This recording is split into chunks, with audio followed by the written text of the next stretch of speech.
Okay. Well, my name is Shelby, and I will be pitching a original film titled Wild and Free. Film is pretty important to me because, well, it's something like I've thought about for a long time.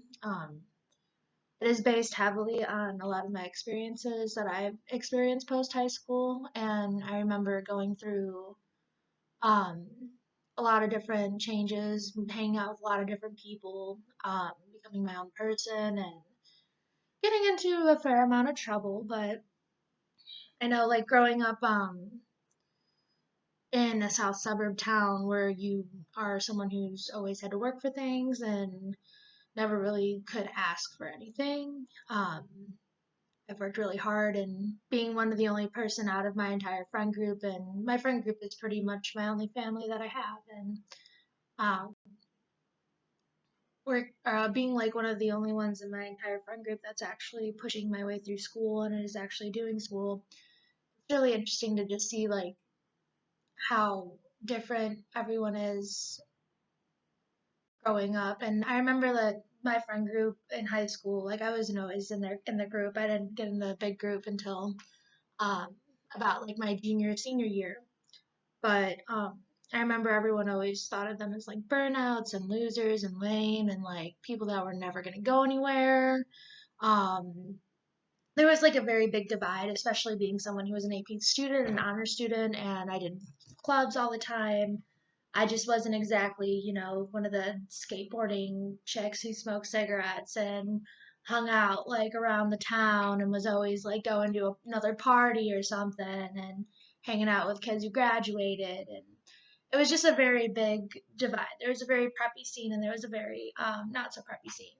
And I kind of fell in at first with all the AP kids, who are probably going to Ivy League schools, and I ended up hanging out with I met this one girl who well, I had two girlfriends in high school, and I became friends with them my junior senior year, and they brought me into the group. And honestly, while they was a group that got so much dirt thrown on them, they were actually the biggest family I've ever had. And I think that this script is really important to me because it really captures a big change that I went through, especially because my first year of college, I went away to school.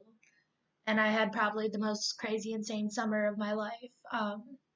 It taught me a lot, and I would really love to capture that in a script. So this has been something I've been tinkering with. But yeah, so my logline is Ellie Marshall was nobody special until she met the wild, free spirit Stella Harding. In the course of a single summer between the transition from high school to college, Ellie must navigate this new world full of danger and adventure that Stella has introduced her to. I would say that Wild and Free holds similar tones and style to that of American Honey, The Florida Project, and a coming of age aspect like Moonlight. Setting, I would say small suburb town, preferably outside a city. Not one that speaks too much money, but one that does not scream, ghetto violence, sort of like a happy mood medium. I would say it takes place in like a present day modern setting. I would say even this area would be really cool to work with. Like, I think this is something that can definitely be done very low budget. It really wouldn't take a lot. But yeah. So, Act One begins on graduation day.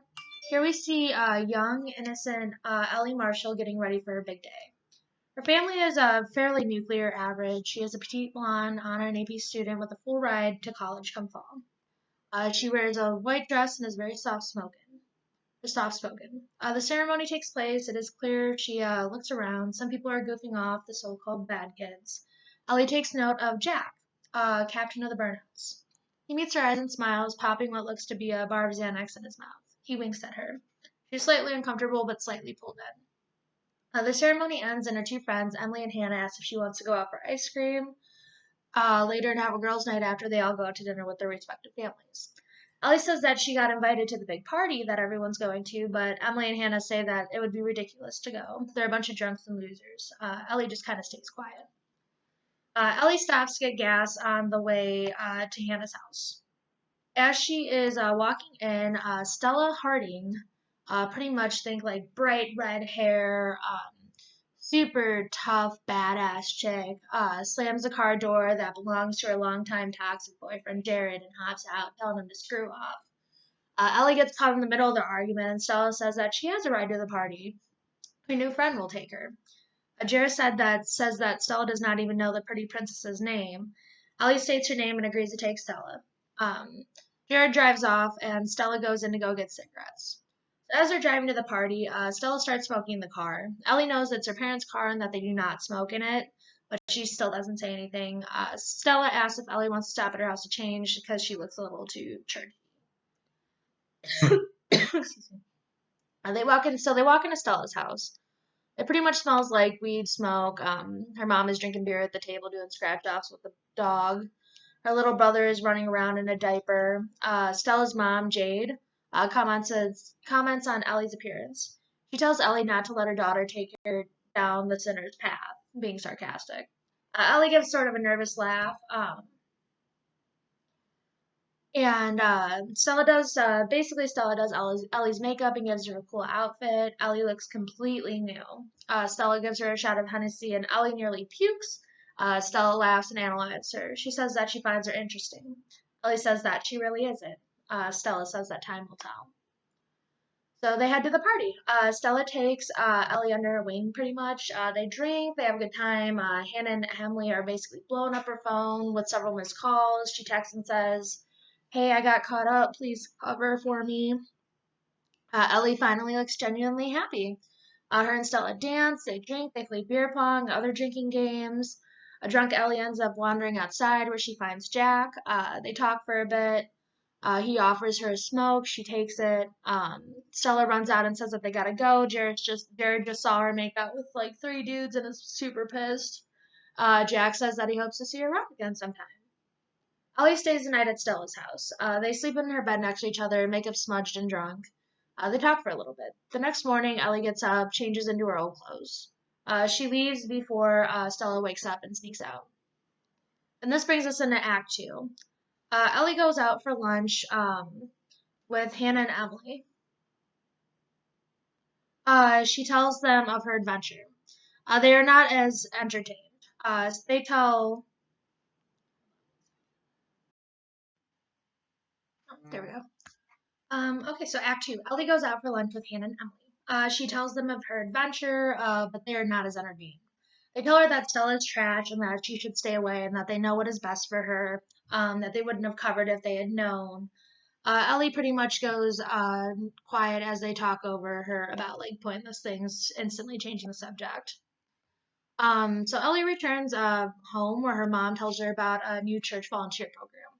Ellie gets a text from Stella asking why she didn't say goodbye. Ellie doesn't reply. Stella says that if she wants to get into trouble, Jack invited them over to his house for a smoke sesh. The time to hang out so happens to be the same time that she has to show up for the program. So she pulls up in the church parking lot, sits, and then pulls off. Stella and Ellie are at Jack's. Everyone is passing around blunts, some playing guitar, others are casually drinking. Stella teaches Ellie how to smoke. Everyone starts talking about parents because Ellie asks where Jack's dad is. And Ellie ends up confessing that her mother thinks she's volunteering at church right now. Everyone thinks she is pretty hilarious for that. Jack and Ellie end up getting a little talk one-on-one in his room, and they end up kissing. Ellie starts to go through a lot of changes after this. Every time she's supposed to be volunteering at church, she instead heads to hang out with Stella. They start to go very close, go on adventures. Our attitude starts to change in subtle ways at first, and then grow more dynamic. She starts to fall in love with Jack. Everything is perfect, and then it is not. Stella and Ellie are in the backseat of a car waiting to get dropped off at home post-party. Ellie questions who the driver is and if he's good, but Stella says it's fine and that it's a ride. However, the guy starts speeding and gets pulled over, and his license is expired. Not only is the cops put a light in the back, yelling at both girls get out, they end up searching the car, and they find drugs, and they all get taken in. Ellie's mother comes to get her. Ellie asks if she can bail Stella out too because she can't get a hold of her mom. They aren't being charged, but Ellie's mother refuses. She takes Ellie home where they get in a huge blowout. Ellie's mother went through her phone and knows everything. Ellie's mother tells her that these are not good people. They don't care about her. She'll ruin her life. She knows what her future is if she keeps talking to these people, and that she has so much to offer and she's throwing her life away. And that she clearly should consider herself lucky that she has a mother who cares, because obviously they don't, and that she's not allowed to see the boy anymore. So for the first time, Ellie does not hold back. She screams. She just screams and screams and screams until her mother is completely quiet.